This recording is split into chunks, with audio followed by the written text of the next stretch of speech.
Indeed, and greetings unto you, beloved and holy friends. Thank you so much for joining me here again. Another day, another live stream, another moment in time and space.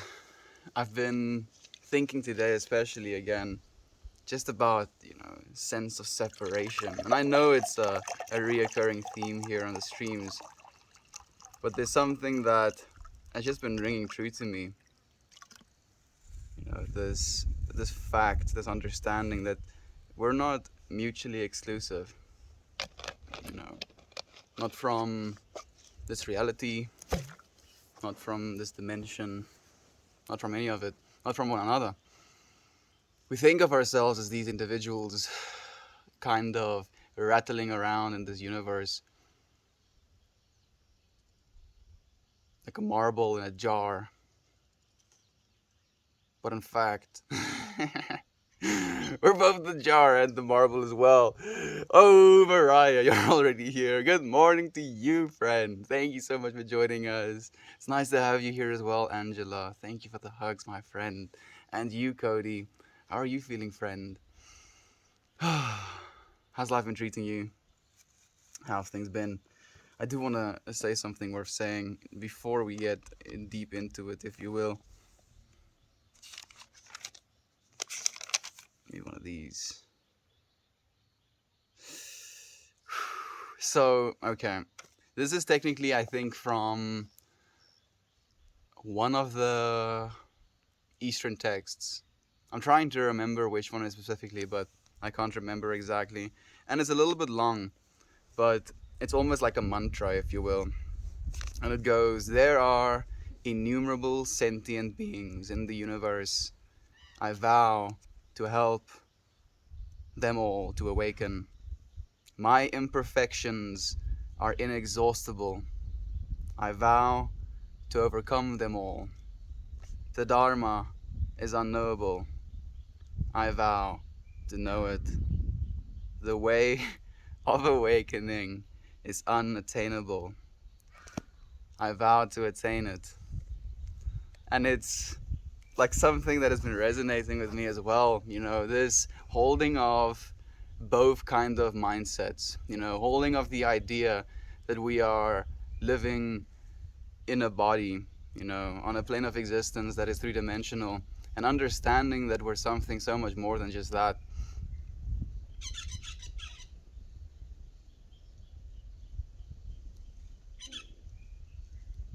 And I have this voice in me as well, that says, oh, if that's the case, then there is technically no responsibility to be taken. There's no wrong to be done. There's no mistake really to be made when it comes to the grand scheme of things. And like I do still hold that understanding still, because fundamentally all of it is in relation to something else. If there's only one point in space, let's call it a star, and there's no other stars in that space, then you can't definitively say whether or not that star is moving. You can't even definitively say whether or not that star is standing still. And in that way, literally everything in this, at least this physical realm of existence, is relational.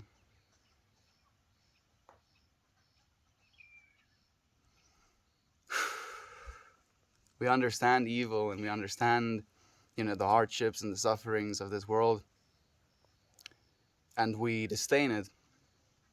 And yet, if it wasn't for these things existing, we also wouldn't really have the ability to try and align ourselves with that which is other than that.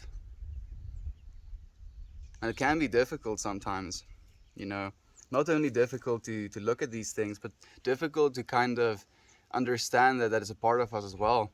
On a fundamental level, these things are in us, a part of us. We have the ability to get so angry that we think murderous thoughts. We have the ability to get so sad we want to take our own lives. But that's not the fundamental reality. Again, it's just a symptom of it. one side of it, if you will. Lisa, Lisa, it's so nice to have you here, my friend. As it is you, Sacred Carrot. Thank you for joining us again. It's been a while. How long has it been, man? Freaking sun. Of course, I have a way of choosing wherever the sun is gonna like blast me in the eyes. This is exactly where I need to sit for some reason. Kira, thank you for joining me as well, friend. Ooh, Cosm King says, separating myself from people, things, and everything really, so I can see myself as self-sustaining and sufficient being, so I don't tether myself to anything that would hold me back from rising up when the time comes. So, Cosm King, am I reading that right? Cosmic King, that's a beautiful thing you just said, my friend, and I respect it completely. But, and there's always a but. I don't think there is any separating ourselves, from people, things, everything, because on a fundamental level, we are in a relation to this world as well. We need the sun to provide energy to our plants, to provide energy to us. And if we, take one of those out of the equation, if we take the sun out of the equation, there's no plants, there's no us, and it's so difficult. We can understand that part, right? We can understand that if the sun was to go away, we would also cease to be, but we don't necessarily hold the same understanding the other way around. We don't think of ourselves as essential to this reality as, for instance, our sun is, when in fact it is. Like this something that I've been feeling today, and like for the longest time I held the understanding that the soul is something encapsulated with inside of your physical body. And I'm starting to open up to the idea that the soul is something encapsulating of this entire universe. And we are basically the animation of that soul within this universe. And in the same way, again, it is relational. The reason we're here is to be here. It doesn't have to serve a function, and that's also something we tend to seek as human beings. We want it to make sense. We want it to be for something. We want a means, to the, we want an ends to the means, if you will. When the means is what it's about, at this moment, spending time in this moment, observing this moment. And if we didn't want it to be this way, then it wouldn't. I went to high school with a friend. He was actually my brother's matric. So we have this system in South Africa where we kind of do something called ontgroening, where we basically haze the new high school students. And this friend that has been talking to me was basically my little brother's hazer, if you will. And like we basically didn't talk to one another for like 5 years or something. And I don't exactly remember how it happened even, but there was just a moment where I kind of thought about him and decided to reach out to him. And we've been talking back and forth for a while now. And he holds on to a very nihilistic understanding of this reality. He'll say things like, if he had a button to undo all life, to kill all people, heal all beings, he would press that button. And like I feel sometimes like I attract people like that into my life to feel or to be the opposite of that opinion. The understanding that even if you could do that, even if you could make all life cease being, then eventually that state of being will become boring again, and then you will press the button that causes all beings to be again, right? He said something like, I was talking about how, like technically as underlying being, like as bodies, as egos, we do die, but as the underlying soul, we don't. And he was like, I just wanted to be over, he says to me. And I told him that unfortunately it never will be, and this feeling of it wanting to be over can sometimes be a very real reality slash feeling towards this understanding of our permanence, you know, like literally being reborn, dying, reborn, dying, reborn, dying in an infinite cycle. And he's like, whoever thought about this system is an asshole. And I told him, but it was you. It was just you, dude. You're the asshole. And as soon as you start to take responsibility like that, life kind of takes a weird shine to it.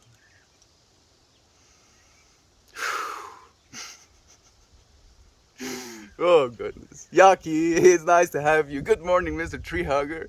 Good morning to you, friend. How are you? It's nice to have you here. Oh, Edmund, good morning, my friend. Thank you for joining us. Cody. So I'm so happy you're saying that, because as soon as I read your name and we're talking about this subject, I instantly thought about that, but I wanted you to say it. Unity and separation are united and inseparable. Absolutely, my friend. And because I am an individual and one of a kind and not like the others,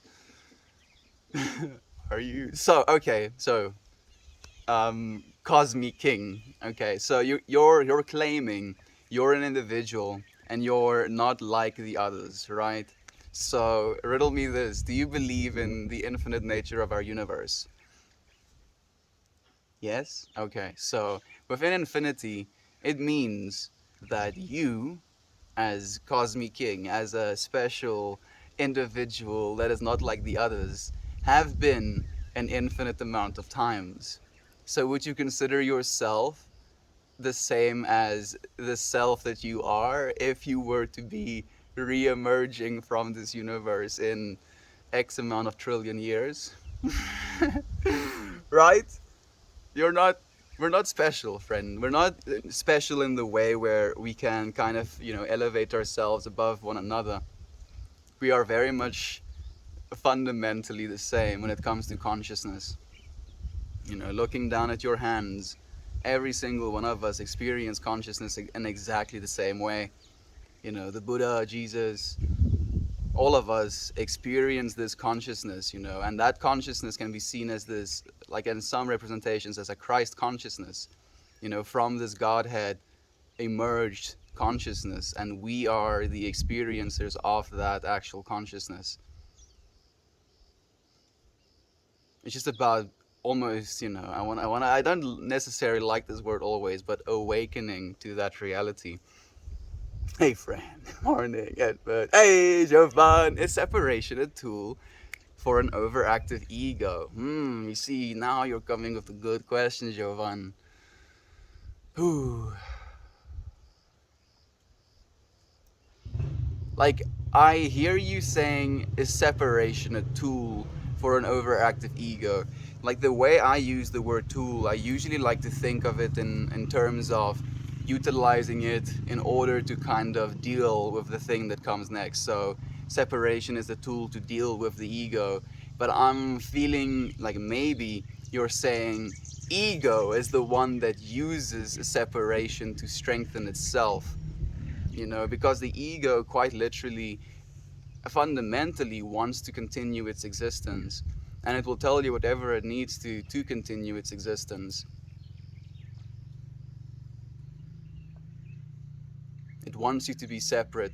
It wants you to think of yourself as a small thing, because that's what it is.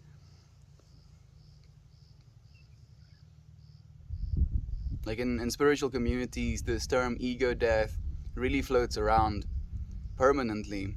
But the way I consider ego death is not necessarily a death of anything, as much as it is an awakening to what you actually are. The ego is literally just this layer of information that you plaster over top of that which you are. And then over top of that goes your persona, your ego's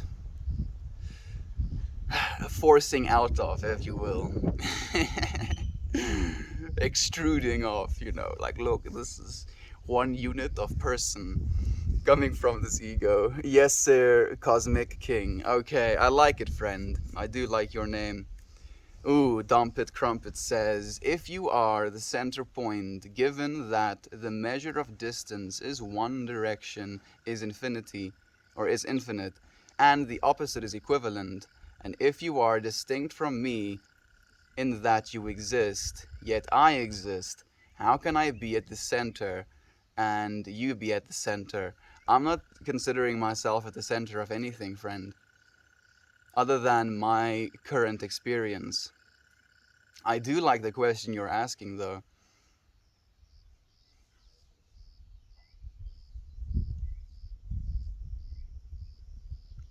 The way I think of that centerness, is, as a cosmic web, as the points at which threads cross one another. And within that cross is a little center point. But this web, continues on and then creates new center points. And if you cut one of those strings, the entire thing unravels. So maybe that's our friend. Hey, Christabel, it's nice to have you here. The only way two centers can exist is in a computer program layered. Yeah. I mean, in a computer program layered, or in a fifth dimensional understanding of this reality. If you want to consider us living in a three-dimensional reality with a fourth dimension of time, a fifth dimension will technically encapsulate not only this entire dimension, but literally every conceivable three and fourth dimensional reality within it. So in that way, technically, that would be the center point. That fifth dimension would be the center point encapsulating all of potential realities. And then technically you can go even further than that. Thank you for the heartwarming, Christabel. I appreciate that. Is it possible to feel too connected? Is it possible to feel too connected? So that's a good question as well, Kira. The way I feel about it right now is the feeling of being too connected can lead to you kind of feeling overwhelmed with the pain of others. In a way where you feel so connected that you perceive others' pain as yourself, or as your own, if you will. And like again, the question of it being too connected, the question of asking if it's right or wrong, I feel again is kind of taking away from the actual reality of it, where it's the experience chosen. Like again, within the infinite set, the feeling of being too connected needs to be present as well. Otherwise, the infinite set would be lacking. So maybe yes, you can feel too connected on a, I want to say, egoic level, where you can perceive pain and suffering as a result of your connectedness. But on a divinity level, no. I hope that answers the question. Oh, for sure. Beter though, alsjeblieft, oh.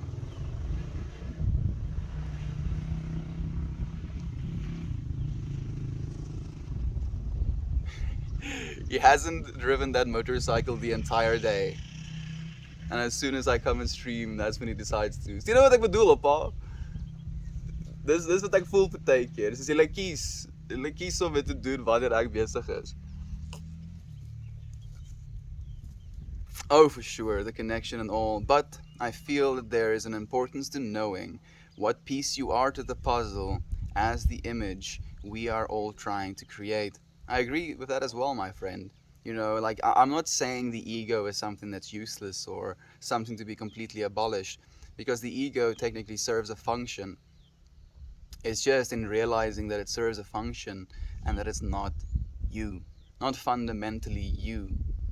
And I think one of the biggest things, about an overactive ego as well, is this obsession with, just the ego's well-being.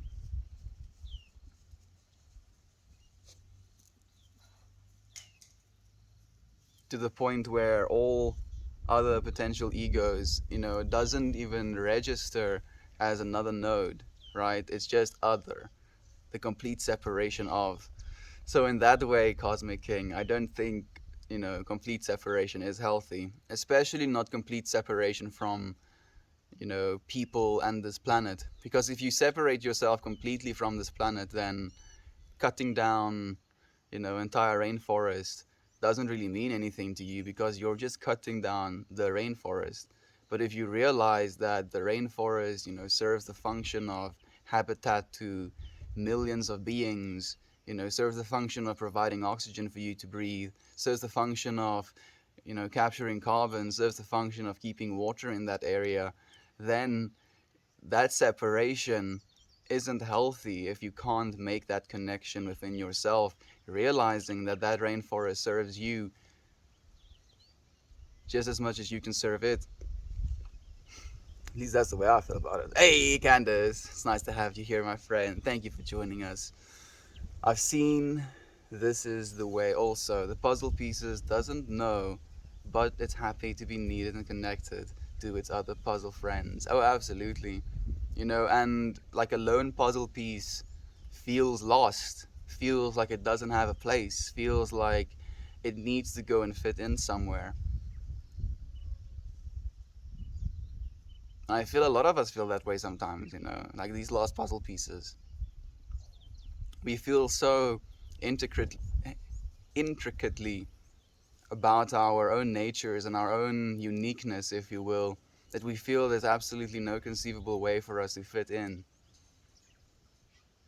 There's nowhere for us to have a place. And then we frantically search for that, We frantically search, different jobs, we search different relationships, different material objects to kind of fill that thing. When in reality, we're not lacking of anything. If anything, we are here to pad more experience.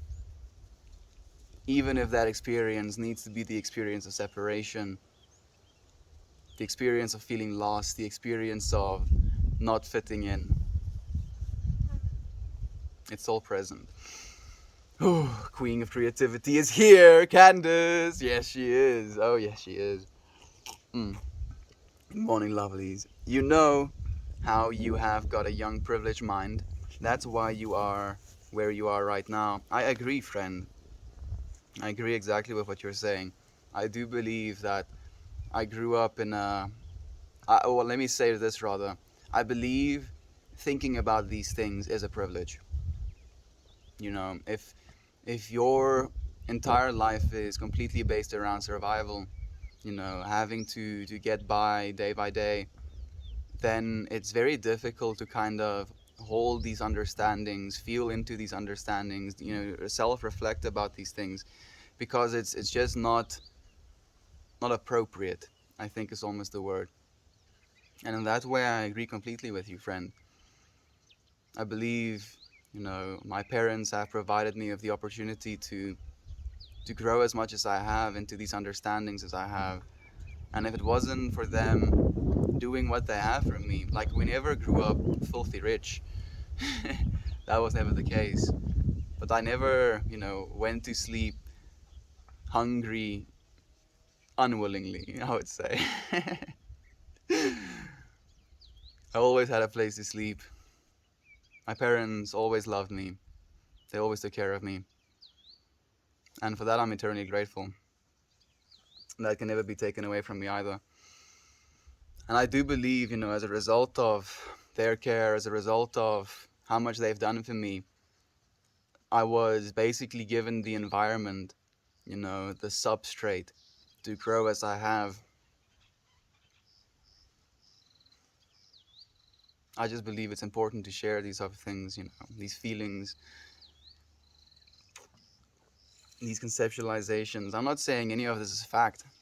We're just speculating, obviously. But the way these things make me feel, I'm not sure if it feels good. That's the thing either, you know. It's not necessarily just a good feeling. It's not like, yeah, it's kind of like introspection. And introspection can sometimes be exhausting in its own way.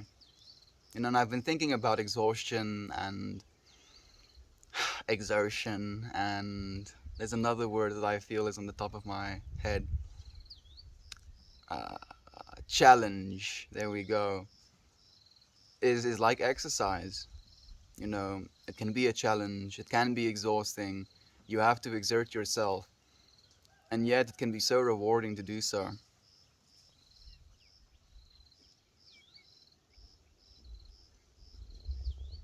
Isn't always necessarily fun, but it is rewarding. Oh, good morning. Hey, Gav is here as well. Thank you for joining us, Gav. How are you doing, dude? It's nice to have you. Gav is like chilling right now. At least that's what I'm thinking. I don't know if you're just chilling. I know that Gav is technically like 10 days out from going to Haywire Hill now. And I'm just so freaking excited for him. Privileged mind has nothing to do with it. We are all here. We are supposed to be. We are all where we're supposed to be at this moment. Yep, yep, yep. You're perfectly right, Candace. You know, and that instantly makes me think again of the saying, each and every single one of our lives are meant for us. I believe we chose. We chose to incarnate.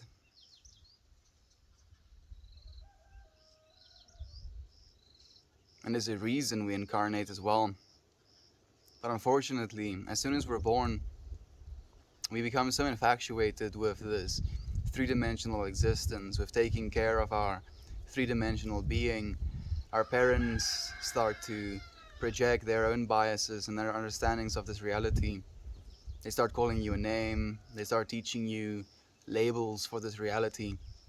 And the more these things kind of get not necessarily forced, but provided, let's say, the more of it you take and try and make it a part of yourself, and try and identify with that, makes you lose sight of the actual reason you're here sometimes. And it gets to the point where people lose so much sight of why they're here that they just kind of fall in place with what they think should be, what has been.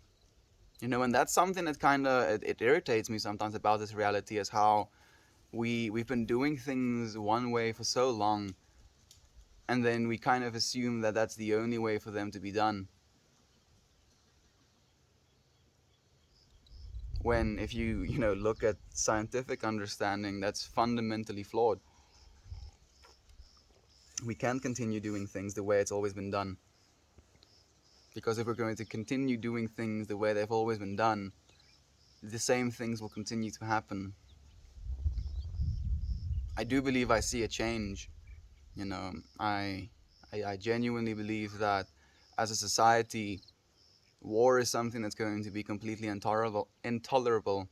You know, human suffering when it comes to basic human needs, medical services, you know, our children's education, being able to eat. These things will be taken care of on a societal level. And as a result of that, the human being as an individual will be allowed to thrive, because we won't necessarily have to just take care of this three-dimensional being first and foremost. We get to actually serve our souls. We get to actually do what it is we're here for. And I feel we're basically the ones building that reality now. We're the ones building the reality for our future generations to be able to do that work. Man, I'm getting emotional. Whew!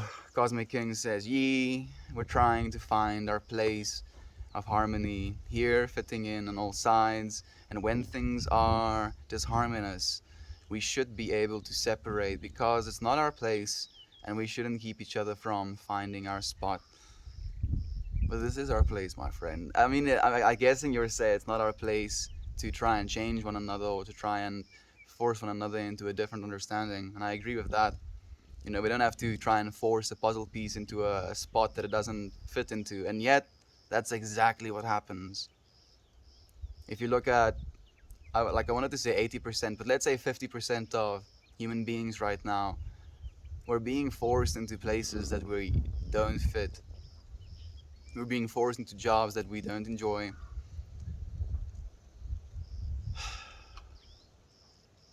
into lives we don't find satisfying, and it can't continue like this. Hmm.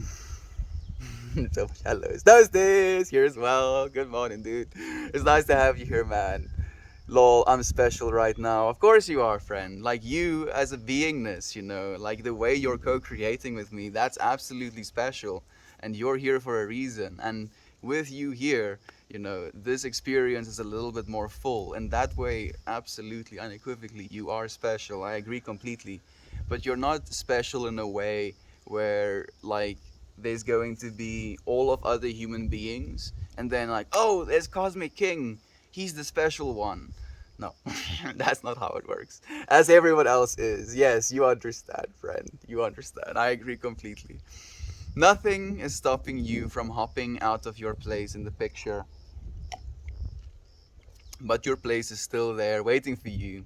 Stick a puzzle piece in water and it won't fit anymore. Ooh, that's cool actually, man. Candace dropping the wisdoms as well. Waiting to go to the coffee shop so I can take a pic of my section of wall, as I can share it with you guys. Please do. I would love to see that. To you friends that don't know what Candace is talking about, there's a little coffee shop that basically allows her to display her artworks. And the coffee shop owner told her that he doesn't even want a cent of commission if she gets to sell any of them. So she has a spot in which, other beings now get to witness her art. Even if they don't want to buy it, that is still a divine experience. And if they want to buy it, they'll actually have access to, and the intention or the possibility of. And then if it gets bought, she can just replace them again, rinse and repeat. Sending you so much love, Candace. It makes me so happy, my friend. Hey, psychedelic fan. Love and positive vibes to you, friend. Thank you for joining us. Literal chills. Yes, please. Absolutely. Candace, that's so exciting. It makes me so excited as well. Hey, Ninja Banana. The ego is meant to be a driving force, but it also needs to be controlled or maybe properly sustained to hopefully find balance. By separating from your ego, you starve it of the things it wants. Attention. Ooh. That's a man, ninja. That's wise, dude. That's beautiful, man. Yeah, definitely. Fundamentally, the ego wants attention. I've been considering, I've been thinking as of late that I want to be quiet when it comes to social interactions. If I'm going to visit friends very soon, or they're coming to visit me, and then I'm going to go and visit them, and I want to try and be more quiet. And it can be very difficult for me sometimes because I feel so viscerally and passionately about things that I instantly want to share. But the recognition that that is the exact same way the other way around is what's important. Why do you think the next evolution what do you think the next evolution of religion is? Early religions were to explain what was unknown to people, and with people getting more educated, religion shifted more into a moral right. But with less religious people, will it change your faith? Very good question, friend. I don't think it will. I believe we're basically, like, in my opinion, the next step of religion is unity consciousness. The understanding that we're not separate. I feel, most religions kind of force this idea that we are separate. That there is this God entity and then there is the human. And then this God entity kind of looks down at us with this disdain, with this judgment, with this, you know, looking at us like we're this child that is constantly disobedient and never wants to listen. When in fact, the unity consciousness understanding is that it's all encompassing, the same being that you are is the same being that created this entire existence for you to be. And I think, maybe in my opinion, that's the next step of religion. It is an accepting of our role in this whole. And when you accept your role in this whole, you kind of recognize other beings in the same way as well. It takes away your grounds to stand on when you want to judge another.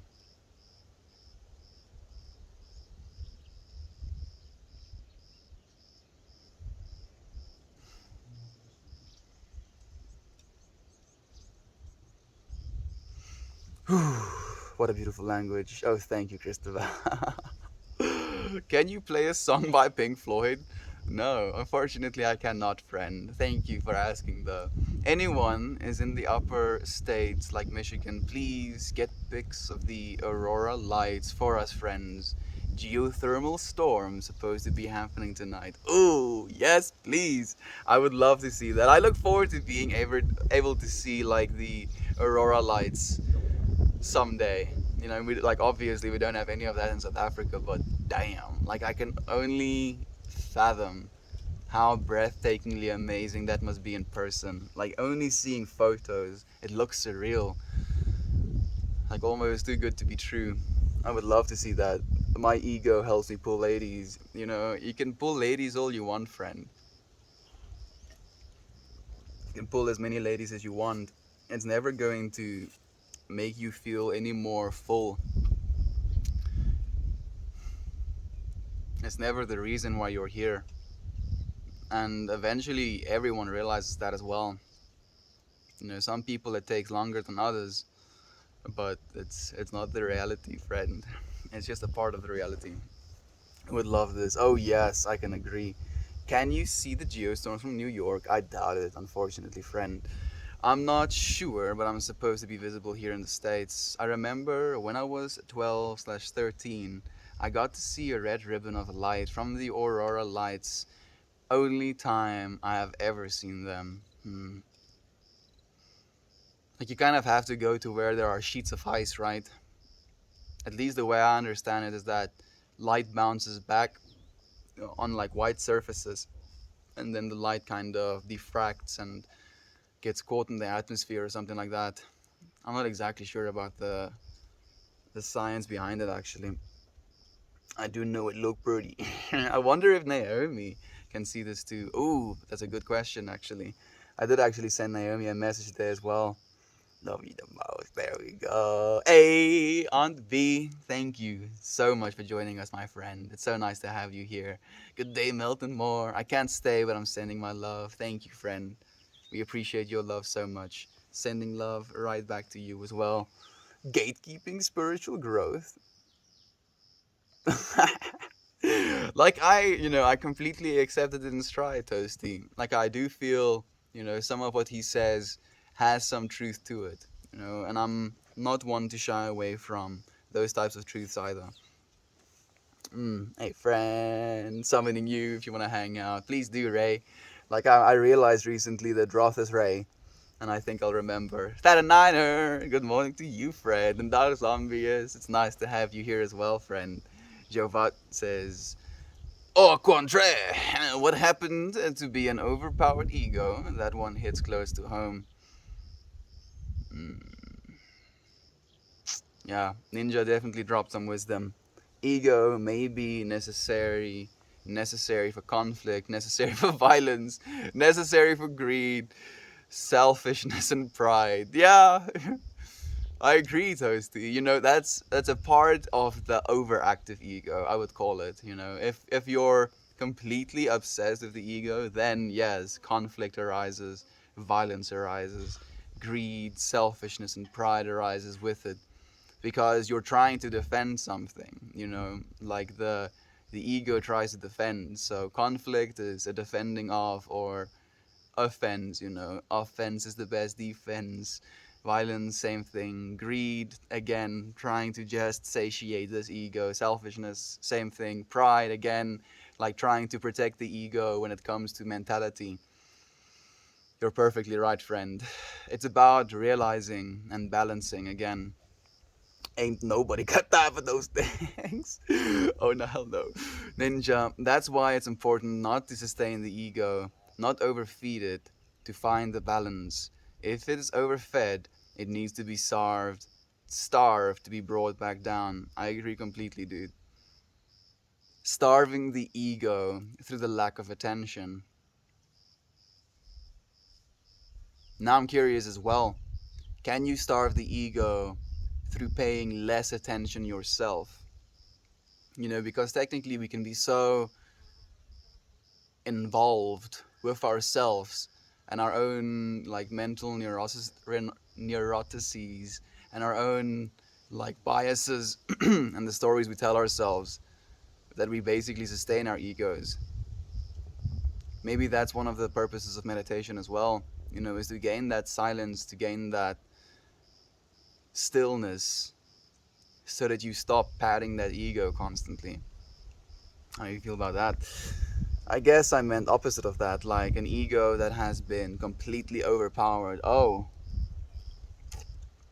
I mean, like, in my opinion, Jovan, like an ego that has been completely overpowered can be seen as your average street nutcase, where someone literally has had their ego overpowered to the point where they realize that none of it matters, if you will. And then they kind of go into a life of desolation and complete acceptance of the futility of it, right? Like in that way, technically, it's a giving up of the ego to the point where you're no longer trying to sustain any of it. You're no longer trying to sustain the body's well-being, personal appearance, societal bias of what success is. And it can be something, in my opinion, that can be, a beautifully divine experience as well. My little brother showed me this video of like the video title is like Crackhead Talks About Government or something like that. And it's basically this dude like literally sitting in the mud. Like he's actually in the mud, just like chilling. And he's just like ranting. And he's just ranting about how these political parties created separation. And this separation then allows people, or at least the people in power, to divide and conquer. And like he's, at least in his words and his articulation and what he's saying, he's perfectly lucid. And yet, from an external point of view, from our understanding of what success is and what a sane person looks like, he's none of that. And yet, I would love to, sit down next to the dude in the mud and just have a conversation with him. See what he has to say. See what happened to him. Like, even more importantly than see what he has to say, see why he began saying the things he says. Right? That's the thing that fascinates me. Fell asleep, lol, but I'm back now. This weekend wore me out. Oh, Edmund, you must be almost done moving though, right? Are you now done moving? Like, I do think you told me that by Sunday you will know whether or not, your family came through with what they needed to do for you to be moved out. Are you done? I hope so, dude. How did it go, man? Gov says, I got so sick of the hippy dippy eliminate your ego rhetoric because it's literally and figuratively impossible. Yeah, I agree completely, dude. You're not supposed to eliminate your ego, because if you do, then kind of like you like so many things fall away. One of the societal interactions we have with one another, if you're completely egoless and you're trying to have a conversation, then you don't necessarily have the grounds to stand on. You're going to be so unrelatable that people would not be able to have a conversation with you. It is impossible, and it's not the point. It's not the point at all. Oh goodness.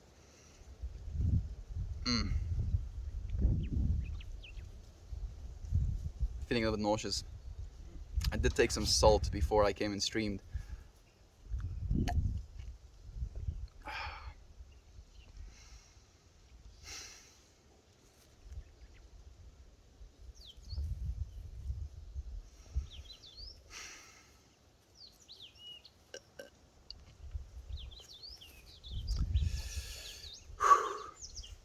Groovy shirt, man. Got my flowery button up, and now I have Got my flowery button up on. Now to have a great day. Mm, please do, friend. Please do have a great day. I hope you have the most beautiful day ever. What flowery shirt are you wearing? I'm curious, actually, Megs. Or the good vibes only. I'm all for good vibes, but not exclusively. Yeah, things don't work that way. I agree completely, Edmund. You know, and we've talked about some hectic shit on the streams as well. Like, interestingly enough, like I watched a bit of the what was it, day, I think it's 223 or something, when we talked about the unspeakable. You know, what's been happening with the Catholic churches all over the world, you know, with the information coming out from those places. Devastating. You know, the amount of turmoil we're experiencing as a human race right now, I believe, is in direct relation to this struggling to awaken. There is this fundamental divide between the ones that want things to fundamentally change and the ones that can't bear to think of things changing, can't bear of things not being the way they are used to or comfortable with. Facts.com. Sending you energy, bro. Thank you, Toasty, for sending that energy, my friend. I appreciate it. If an ego is overpowered or killed, then it is reborn. Even if you're doing something for someone else, the ego is still the driving force for kindness. Ooh, beautiful, beautiful, beautiful point, Ninja. And it's really curious to me that you say that as well. I don't know how many of you friends know who Connor Murphy is. He used to be this very popular YouTuber who had like an aesthetics channel. So, like being built well. He had a beautiful body, and his whole channel was kind of based around this showing off of that. You know, he would go out in public and then he would pretend to be a nerd, for example. He would wear nerdy glasses and then he'll go and talk to someone and then he'll be like, oh, I like Star Wars. Oh, I like playing PC games. And then the girl is like, okay. And then he takes his shirt off, you know, and obviously all of it is rigged and staged, but now he takes his shirt off and now, oh, look, this dude is cut like a Greek god. And now that's basically the content.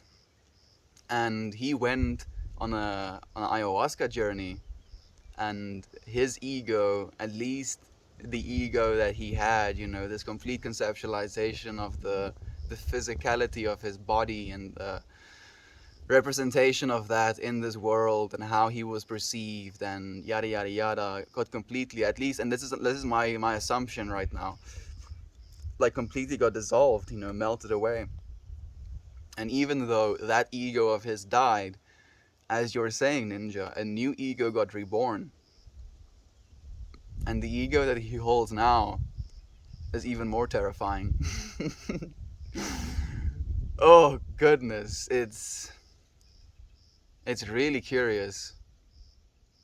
It's really really curious.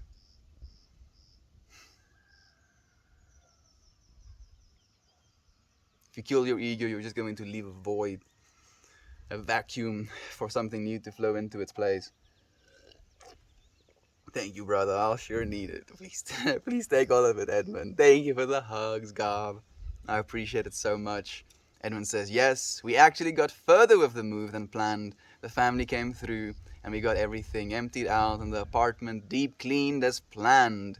We finished early, so we had extra time to move out all of the stuff, and which wasn't supposed to happen until next weekend. Now we get to start unpacking everything a week early. Oh, Edmund, you must be ecstatic about that as well, dude. Like now, you know, your extra week of turmoil, of stress, of, you know, is it going to work? Is, you know, going to turn out the way I think it is? Now cut short by a week, dude. I'm so, so happy to hear that. You must be so happy as well, man. It's awesome, Edmund. I'm sure it will feel super nice to sit back on the couch and watch a show. I'm thinking the exact same thing. You know, calm down a little bit. Give yourself a pat on the back, Edmund, being like, yeah, yeah, I've done it. I've done it and it is good.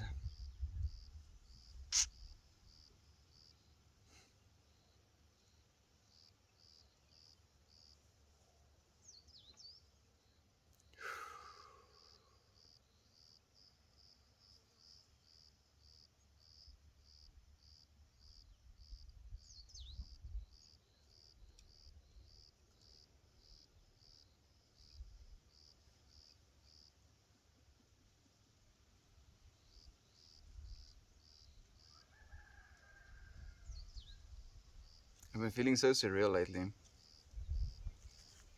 and I'm not sure if it's just the fasting. I'm not sure if it's the sobriety. I'm not sure if it's the lack of caffeine.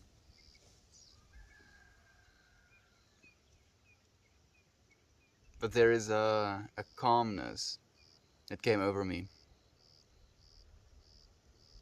An ecstatic calmness, weirdly enough.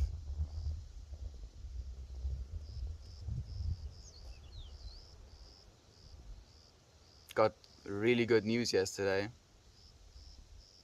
about potential agricultural opportunities, like planting hemp on our farm. Something that was, illegal for the longest time here in South Africa. And as a result of that, I'm going to have, access to actual, not only the manufacturing process of these hemp products, but also the actual hemp products. One of the things that I genuinely want to do, if we're going to start a melt merch line, if you will, is to have, hemp products, a super plant, a plant with which you can use every single bit of it, the roots, the bark, the cores, the leaves, the seeds, the little flowers they form. Literally every bit of it can be used. And in 4 months, surface area for surface area, hemp produces enough oxygen, or as much oxygen as it takes trees 10 years to. 4 months. It's good for the soil, doesn't need pesticides, uses less water.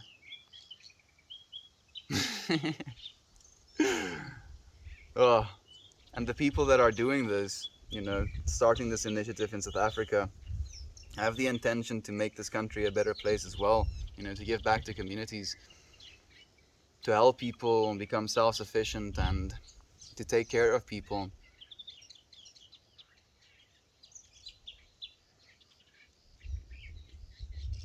So many things that are like stopping us sometimes of doing that. Like me, my dad, and my brother had a conversation as well today, where I mentioned the cannabis industry as it is right now is completely rigged, to which both of them instantly disagreed with me. But I was adamant, and my dad did see my point at the end of it, where this cannabis industry basically, like, it's a flower, right? The same as tobacco is, the same as alcohol is. And you can grow tobacco at home if you want to, and you can sell it to someone, and there won't be any regulation to that. And the same thing for your alcohol. I'm not exactly sure about that, 100%. But that there's these global corporations, that have already made hundreds of millions, billions, and now as a result of the regulations that have been applied, kind of are the only ones that have the capital to realize businesses in these industries. Like, as a small individual, if you just could plant like a cannabis crop, like a proper, smokable cannabis crop, you could sell, that cannabis in the same way you sell your cotton, in the same way you sell your corn, to that business, and they can go through all of the processing, make sure they keep things cleanly or whatever you want to do with it. But no, that's not allowed. You know, like a small landowner. For example, I have like a hectare of land. A hectare of land in South Africa is relatively cheap. What's a hectare land cost? So like 25k, in rand. So $2,000, $1,800. Cost you $1,800 to get like a proper grow setup up, and then you would be able to generate a crop that would be able to literally sustain you for your entire year. But that's not allowed because you don't have the licensing, and for you to be able to get the licensing, you need to have millions of rands. So like let's make it an even $1,000,000. You have to have $1,000,000 worth of equipment on your 1 hectare of land to be able to plant that crop now. Like, how's that fair? It's so fundamentally flawed.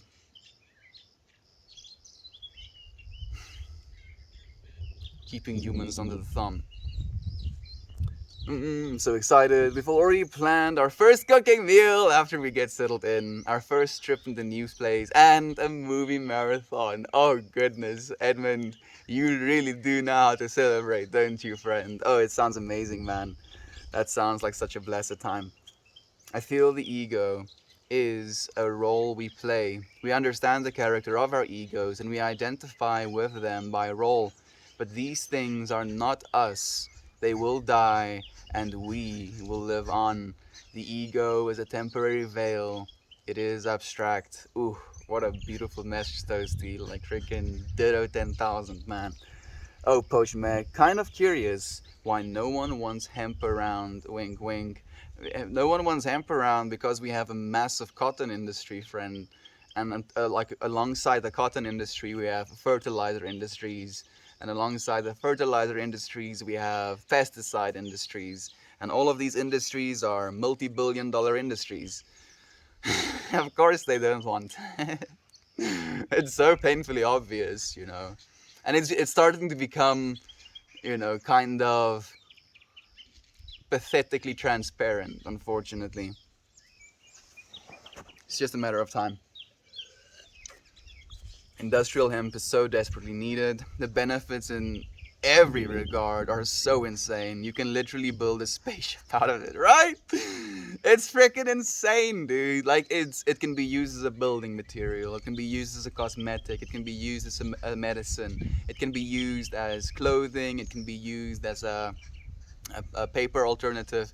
And by the way, you can also produce as much wood, like wood pulp, as with like 10 years worth of growth of trees in 4 months. Like it's absolutely ridiculous. And when plants grow, like people don't really understand how plants work sometimes. Like they think, it eats sun and then it grows from that.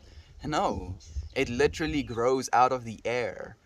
It takes carbon dioxide and builds sugar molecules out of it. So things growing that fast, and being turned into houses, being turned into clothing, we're literally taking the carbon that we've been pumping into our atmosphere out of the air and we're turning into physical things. This is the way, dude. I'm looking forward to it, Ninja. Like we're starting to take the steps, dude. Hemp is going to make a massive resurgence within the next 20 years.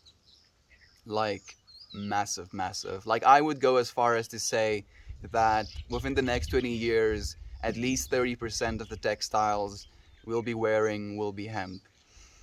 Let's see. You can call me out on it in 20 years. We decorate our egos with the things we consider our identity, our astral identities. Care not of these ornaments. Oh yes, absolutely not. And so, okay, actually, Toasty, now I have a question for you. Wouldn't you consider your body, completely naked, as an ornament to your astral being?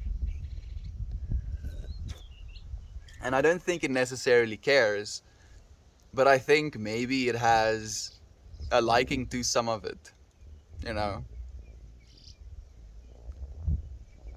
Like, I'm curious about aesthetics as well when it comes to our humanness.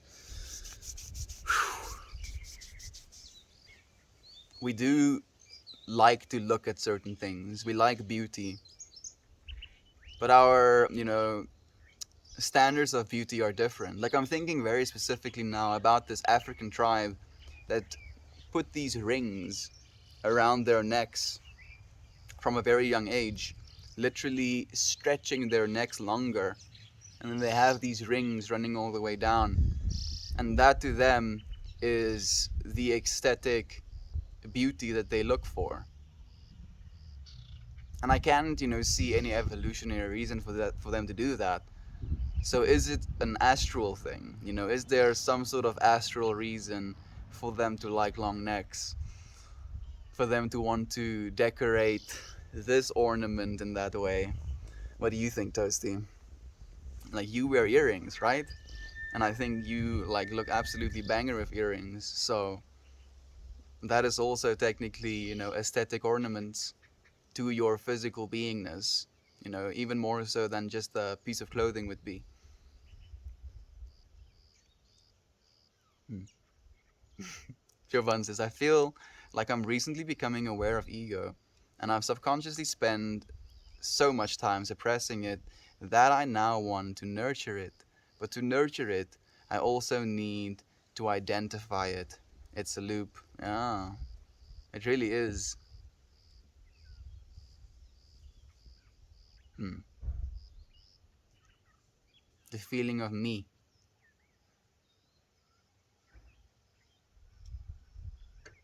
I am me. But you're I first. Me comes after I. What follows I follows you.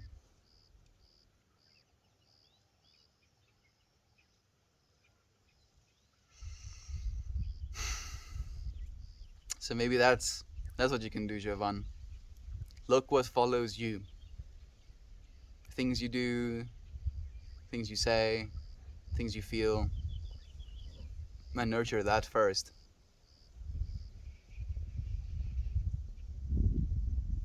Because it's gonna be very difficult to try and pinpoint the ego. Like, I wanted to say there's nowhere within us where the ego is located. And then I remembered the default mode network. And technically, if you could press a button and turn off the default mode network, the conceptualization of me falls away. So, yeah, there might be actually a physical place for our ego to reside in. Got to go. Meeting starting. Love yous. Love you, Jovan. We'll see you again, my friend. Man, unfortunately, Jovan didn't hear what I had to say now, but I'm okay with it. Maybe. Wait a second. Are you listening on the YouTube, Jovan? Love you. Hey, Naomi is here. She says, hey everyone, just noticed. I think it was Jovan tagging me, but I can't seem to find the comment. Yep. It was Jovan. We were thinking about you, Naomi. Thank you for joining us, my friend. How are you doing? Oh, actually, we were asking, are you going to be able to see the aurora lights tonight? Apparently, there's some sort of geo something, flux, something's happening, dude. And there might be some aurora lights, and we hope that you might be able to see them. Hemp cleans radiation from soil and helps the soil for other crops to grow. You're completely right about that as well, Ninja. Like planting hemp, intermittently between other crops, literally put back nitrogen into the soil as well. It's literally a regenerative plant. Just, oh man, like we can literally have a whole stream just talking about hemp. Sans Undertale, Sans Under. Oh, okay. Uh, hey Edmund, how are you? I have been busy all morning making turkey soup that I'm going to give away to friends, family, neighbors. Turkey soup. Damn, that sounds good, Naomi. But then again, like, this makes me think of something my sister said yesterday. My sister made this, like, we call it vetkoekdeeg. It's like sourdough. And like you take the sourdough, you spread it out on a pan, and she adds some Parmesan cheese, some garlic, some normal cheese as well. And it was like completely raw still. And I was like walking to my computer room to go and edit the video and stuff. And I like just smelled the bread. And I'm like, "Het ruikt lekker, sissy. It smells good, sis." And she's like, Anything smells good to you right now. You think 2 minute noodle smells good. I'm like, yeah, it's true. But I mean, the turkey soup does sound amazing, Naomi. Man, it sounds amazing that you're doing that actually. That's why I was tagged. I wonder if it was visible from. We're wondering as well, friend. I hope so. I do hope so. My ego likes earrings. Doesn't mean it's a bad thing, I guess. No, of course not. Not, of course not, Toasty. I'm not even, for a second suggesting that. I don't think any of it is bad, is the thing I'm trying to say, actually. I just think as soon as you believe one thing for your ego is good and it's the way that it should be done, that's when we start to conceptualize and view other things as bad. Again, it's relational.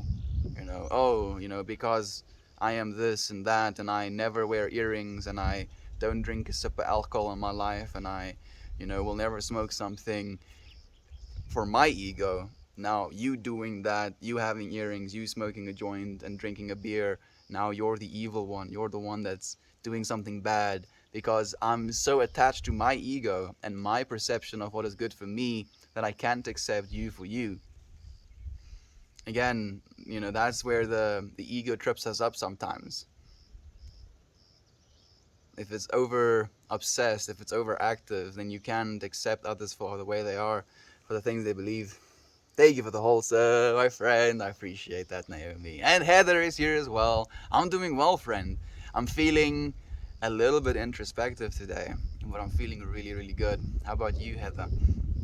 It sounds delicious. I wish I was your neighbor. I'm doing well, swimming in boxes, but jealously. Yeah, me too, dude.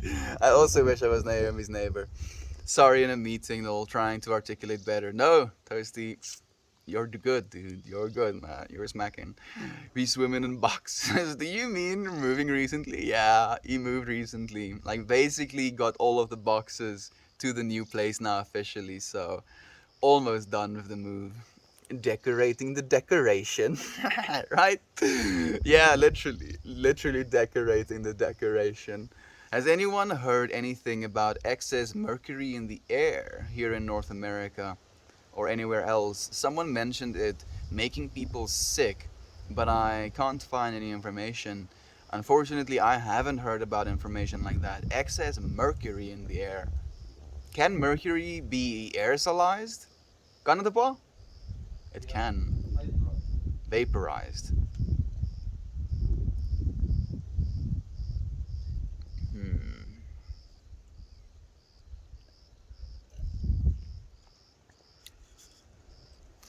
That sounds yikes. Mercury is extremely toxic.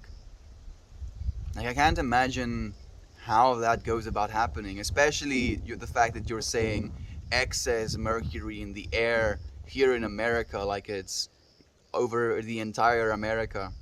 For people or there to be so much mercury in the air that it's all over America, there would literally have to be tons, hundreds of tons of mercury being vaporized. Is there any industry that does that? Opa? There's chemical processes that does create mercury vapor, but it's amalgamation. It's not actually legal. Mm. So like there are some chemical processes for like processing that use mercury and has mercury vapor as a byproduct, but it's apparently illegal at this point. So if it is happening, Amalgamation. come again? Amalgamation. Amalgamation, yeah. But like if it's happening, then it's definitely not supposed to be happening either. I'm sorry to hear that. That sounds hectic. Oh, Christine, Fed cooks is yum right now. Miss my mom's cooking, and I've missed you, friend. How have you been? It's been 2 months. Has it been that long? Maybe even more than 2 months. Almost like 3 months now. How have you been, Kristen? It's so nice to have you here again. Indeed, I have. Just yesterday, in fact. Technically, we are in the same apartment, but my brother has moved out. My mom came and got all of her stuff, so now the apartment is ours, and we have all of our own stuff again. Ooh, Edmund, I'm so grateful for you, dude. Grateful? Yeah, I think so. I'm happy for you as well, dude. The fact that you get to have your own space, especially if you're in a relationship, Like your own space can be something almost, essential. I'm so happy for you, man. A French baguette. Hey, Tiny Trump. It's nice to have you, friend.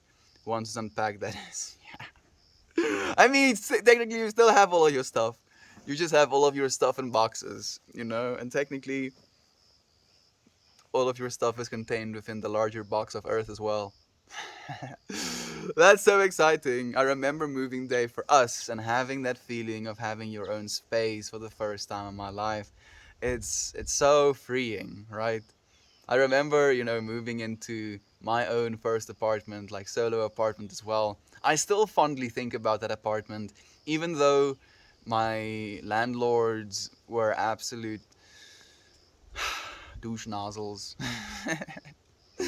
It was like an amazing little place. It was like a single bedroom that moved into directly into a kitchen that moved directly into the bathroom, like one long unit. Like it was bedroom, kitchen, bathroom, and I love that little place. Just having a space of my own.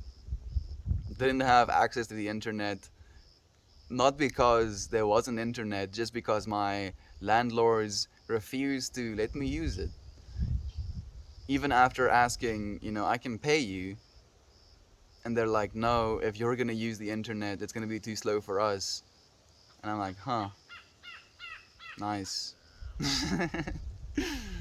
Man, I had, these hateful thoughts towards them as well, after moving out, because like at the end of it, they didn't like there was no facilities for me to like install a washing machine or something like that to wash my clothes.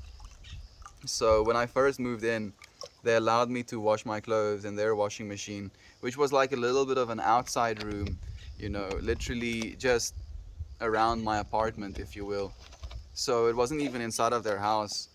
And then, like, by I think the second month or something, they were like, oh, yeah, no more using our washing machine. So I had to literally lug my washing, all of my laundry, to my current employer's place, wash it there, hang it there, then go back and get my washing there, and then drive back home. Oh, I got so frustrated. I wanted to like TP and egg their house afterwards. Fortunately, I never did that. I still think about it sometimes, but I'm like, eh. There's no use in holding that grudge anymore. Like, I bet they're not, investing that mental energy into me, so no use in me doing the same. And that is exciting. Oh, for everyone. Yeah, just research chemicals and its effects on people. Yeah, there's a lot of that as well, actually. I will have to check online and see if it's predicted, and we will be able to see the event tonight. I will try to remember to check the sky as well. I mean, it's not like you see the aurora lights every single day, Naomi. If I could instant transmission myself into, your shoes right now, I would make extra sure I go and look. We have a metal plant, Alco Metals, near us, but I'm not sure if that has anything to do with it. Like, metal plant sal teen die tipe industrie wees wat dit gebruik, né? Metal. Ja. Ja, batterye, goud, die loog. Batteries, gold, anything that you have to like extract from raw material, you can use mercury for that stuff. So maybe not necessarily metal plants. Maybe not. It's a wonderful feeling, and even better this time, as we went from living on our own for years to living with the family again. It's nice to be back on our own. I'm so happy for you as well, Edmund. This is the way, man. You get to have that little bit of freedom again. I will have to post pics of this soup on the Discord to make everyone want to be my neighbor. Yes, Naomi, please do. We would love to see my friend. Hey, it's Aiden. Good news. I slept like 13 hours. I feel much better now. I'm happy to hear that, Aiden. Dude. 13 hours. Like I'm surprised you're not just feeling wrecked again. Like when I sleep 13 hours, I just wake up so wrecked. But I'm happy that you're feeling rested, dude. Man, must be amazing. Love this topic, Estian. Surrender to and the acceptance of reality is the most courageous and productive practice in which we can engage. Not about getting rid of the ego, but limiting our attachment to it. Perfectly put, Lee. It's nice to have you here, my friend. Oh, man. Like, I want to share some of the stuff Leah shared with me as well, but I don't want to betray his confidence, if you will. What I can do, though, is I can ask you friends to send Lee some strength, love, you know, positive intentions. We love you, dude. It's nice to have you here, Lee. That's awesome. Glad you're feeling better. Hey, Aiden. The older you get, the less tolerance you have for moving. Well, maybe the more times you have moved. It's so much work. Oh, yes. You know, and like when one of the things you realize as well is like your friends. Like if you have really good friends or people that really love you, they'll help you move, you know. And this is something that made me so viscerally aware about my friend group as well. Like when I had to move from that little apartment, like my best friend at the time, my best friend now, and his significant other, like literally came with me, you know, and completely helped me move as well. And it was this, like, I didn't have to ask, I didn't have to, you know, like, I didn't say anything about, oh, I'm gonna have to move, oh, so dreadful. They just were like, yep, here we are. Love them so freaking much. Hello, Lee. It's so good to see you. I've been thinking about you a lot lately.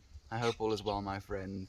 Insomnia 5, Aiden 1. We're making progress. Yes, Aiden, you absolute beast, dude. I'm so happy to hear that as well. So, did something change, Aiden? I'm curious, bro. Like, do you feel you've slept 13 hours because of the accumulation of lack of sleep over the last while? Or do you think, or have you rather, you know, started taking in some of those suggestions? Have you tried, like setting a schedule, proper sleep hygiene, you know, like, I mean, you have, you know, dropped the blue light filters and trying to abstain from screen time and exercising beforehand and meditating and yada yada yada. Have you changed anything else, dude? Like maybe you can give some of our friends who don't know a little bit of a hint as well. Miss you too, friend. It's been a while, but I'm hanging in there. How has life been treating you? Good, Dead Kristen. Like overall, very, very good. Like there's been a lot of pain, a lot of turmoil, a lot of loss throughout this year. And, you know, there's a lot of self doubt that has come along with these things, you know, especially with the career choice, if you will, that I have chosen to pursue. And in that way, it can be very difficult sometimes to hold a loving understanding of your own existence, right? But overall, good. Overall, I've been learning so much. How about you, friend? You're saying you're hanging in there. Has it? Have you felt like the world was trying to shake you, if you will? What is it you're holding on to, if you'd be willing to answer, friend? A healthy ego is a useful one. Whenever I play baseball, I always try to compliment the other team on the way they play, while only being critical of myself, no one else. That's beautiful, Ninja. I agree completely, dude. Like it's something that doesn't cost us anything either, you know. Like being kind to one another, especially being kind and happy even, you know, for the success and happiness of someone else is something that fundamentally makes us happier. Like there's a Marcus Aurelius quote that goes, be strict with yourself and lenient with others. And it rings through, man. Thank you, Ninja, for bringing that back to my mind as well. Yes, please. There we go. I hope so. Your eyes are sky bright. Oh no, I have been tracking my calories and macros lately, and for my app's recipe function, I need to weigh the final product to find total grams of food made. The giant pot of soup weighs in at 10.2 kilograms. Oops, too much soup. 10.2 kilograms of soup. I mean, it's mostly water, so there's not too many calories. At least the way I'm, perceiving. Unless it's like a thick soup, like a, a really bodied soup. Like man, I'm craving soup right now. Freaking Naomi. Hey, what's up, bro? Hey, Snoo. I'm doing well, friend. How about you? Irrelevant, but Japanese people say ne too. That is a similar meaning. Ne. Yeah, it's like right. Yeah, that's interesting. I didn't know that actually, Kristen. Thank you for letting me know that. I had to use my regular scale that I weigh myself on because the tiny kitchen scale I think tops out at 3 kilograms. Man, that's how you know you have a lot of soup. When you weigh it with a body scale. I'm happy to hear that. That sounds amazing, Naomi. Yes, the ego is such a useful tool for our minds if we know how to manage and nurture kindness out of it. I feel like I'll go as far to say that today has been one of my favorite streams, especially when it comes to alignment with feeling. Like I feel really good about today's stream. Once I subtract the weight of the pot, I still have 9 kilograms of soup. Big oops. I mean, no oopses at all, Naomi. Now you get to share, my friend. I'm sure your neighbors are going to be absolutely ecstatic. It's a lot of work, but I love moving. I get antsy if I stay in one place too long. And there's so many places in the world I want to live, as many as I can. And Edmund, you're manifesting it right here, right now, dude. You're putting that into the universe. I believe you will. Thank you, Estian, and everyone to this beautiful community. This is special and valued space, and you are special and valued as well, Lee. Thank you for joining us in this space and for sharing your presence with us today, man. It's you, the Batman. Yes, I knew you were gonna come back, and I'm so happy that you're back. Like you didn't hear some of the stuff I had to say. I got a little bit spicy last time. But one of the things I said that I want to say again is that if I didn't want you here at the Batman, I press 3 buttons and I never see you again. I want to see you, and I'm happy to see you. Thank you for joining us. Hey, Lisa. Oh, great, it's this guy again. He thinks he's Jesus. No. No, I don't. I think I'm Meltmore, friend. It's nice to meet you, though, Lisa. Thank you for joining us. Plus, it's refreshing to get a change of pace sometimes. It really is, Edmund. Popping back to say I love you. You're all in such a good, excellent chosen family. As are you, Kira. We love you, my friend. Thank you for popping in again and reminding us that love is true. We are loved, loving, lovable, and worthy of love forever and always. It had to be said at least once today. Ah, Edmund, I love that.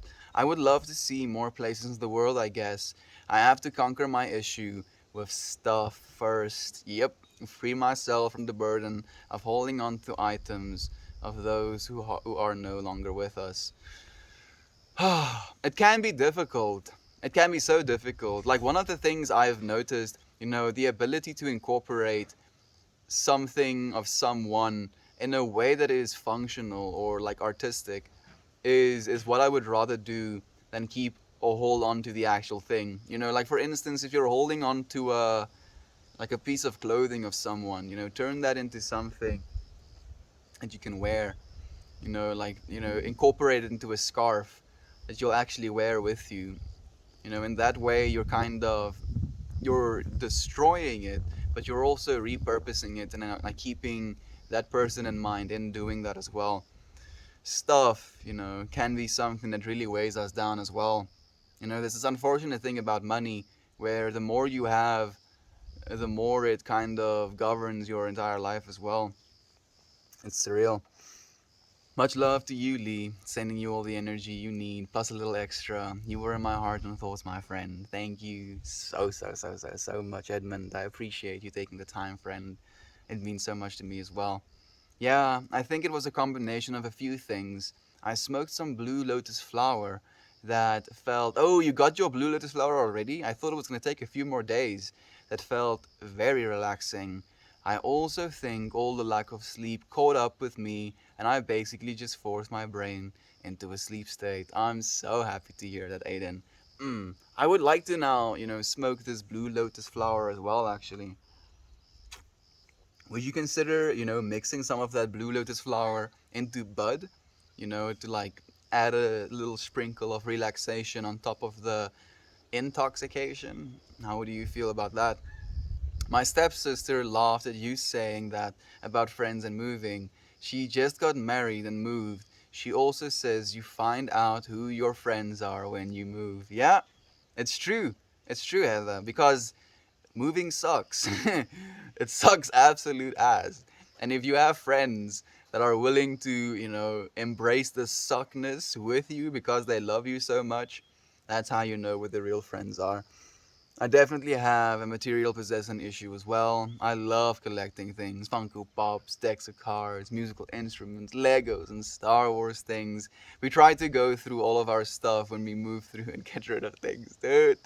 Edmund, for what it's worth, dude, at least you get to have that experience because, like, I almost have the aversion to that experience. So you are just, padding the experience of the universe, dude. You are contributing to the infinite set. Nothing to be ashamed of. I'm happy for you, dude. Nonetheless, the soup is definitely full and chunky. Not as bad as the year I added far too many noodles and it soaked up all the broth and resembled more of a pot of casserole. I'm just imagining Naomi like taking cuts, like sawing slices of soup off. Like just bringing this gelatinous mass, to their neighbor, like plopping it down on a table. Like, you want some soup? No, thank you. I'm gonna give you some soup. This slice just drops onto the table. I'm just like living into it a little bit, being dramatic, Naomi. I'm sure it will be fine, friend. As long as it tastes good, I'll eat jelly soup as well. In my head, I was thinking, yeah, I'm glad I don't hold on to stuff. But then you said musical instruments. Yeah, all right, fair. Called out. I mean, I have a single musical instrument, and I'm very happy to have chosen the one I have because it's this big. My little kalimba. It fits in a bag pretty efficiently. I absolutely plan on mixing Blue Lotus with an indica and some lavender, yeah, to make a sleepy time joint when sober October is over. Blue Lotus isn't intense, it's mild, but I can definitely feel the relaxation it gives. And technically, like, I'm looking over because we have lavender bushes there. Lavender does the exact same thing, Uh, I'm trying to remember the chemical name for the lavender molecule. Laventhanol? No. Maybe you will know. But apparently, that chemical also has the effect of down-regulating and calming your central nervous system. So I think that would be a great idea. I actually have something called Doobie Sprinkle, which is like some mint leaves, some white sage, and some lavender bits, that you can sprinkle in your joint. Kind of gives it a little bit more of an aromatic smoke, and also has the added benefit of relaxing you a little bit. Musical instruments are a good thing to collect, though. My other collections have meaning to me, though, and, well, which helps me just justify myself. I don't collect things just for the sake of it. I only buy things of significance to me. I completely feel that as well, Edmund. You're not like collecting, plastic bottles, for example. Like, man, I really like this plastic bottle and I finished the water, so I guess I have to keep this plastic bottle. Like, some people literally just hoard everything, dude, and I'm not, getting that vibe from you at all, dude. Sowing the soup for I'm happy that I could, sprinkle a little bit of perspective, Like, that's what I was thinking when she was like, it smells like a casserole. I was like, it just instantly popped into my head. I think my affinity for collecting things is a bit thanks to my ADHD, but maybe I'm just making excuses for myself. Dude, it's you. Edmund, it's just you, dude. Like, there's no need to excuse yourself as a part of the experience, and to have those things. Like, the way I think about stuff like that, like, I'm imagining all of these Funko Pops, Star Wars figures, like, instruments. What's the other thing that you said? Legos, decks of cards, right? Like all of them are on this like central spot, if you will. Looking at that is a psychedelic influence. You know, you have all of that information coming into your eye holes, and then that creates a sensation. And if you didn't have all of those things, then that psychedelic influence wouldn't be present in your life. So there's no need to apologize, dude. It is. It just is. Yes! Thank you, Limonene. That's the one. I appreciate you, hippie chick. Thank you. Thank you so much. Nope. ADHD here. Myself, Edmund. Sometimes it's like, ooh, shiny objects. uh, Linolol. Linolol. Linolol? I feel like now you're bamboozling me, hippie chick. Is it lim? Oh, I think limonene is the lemon. What do you call it? Flavonoid. You know, caught both in lemons and in certain wheat strains. I'm pretty sure there's some sort of lav. You know, in the actual word though. Maybe. Yes, exactly. It's the right shade of blue here, and 50% higher chance I'll buy. Oh, blue! I like blue, but you don't need it. But it's blue, but you don't have to get that, but it's blue. I do like blue. I ride the struggle bus with this too. I found that taking a pic with the phone of stuff I've been hanging on to before I get rid of it can be helpful. That way, exactly. So, coming back to the psychedelic influence slash having that vision of it, that a niner, taking a photo of it still kind of allows you to have that without necessarily holding on to the physical object. Yo, I was in class. What would I like? You would like the aurora lights, dude. Tonight, maybe tonight. Yeah, actually, Lane. Apparently, there's some sort of flux happening, and as a result of that, it's going to be aurora lights. Absolutely melt. Thank you for saying that. I will share photos of all the stuff when we get unpacked. Please do share that psychedelic influence with us as well. Friends, I am going to say goodbye for today. Thank you so much for sharing this space with me. That's great, friend. Thank you. Thank you. I love you so much. I look forward to seeing you all again tomorrow. Goodbye, everyone.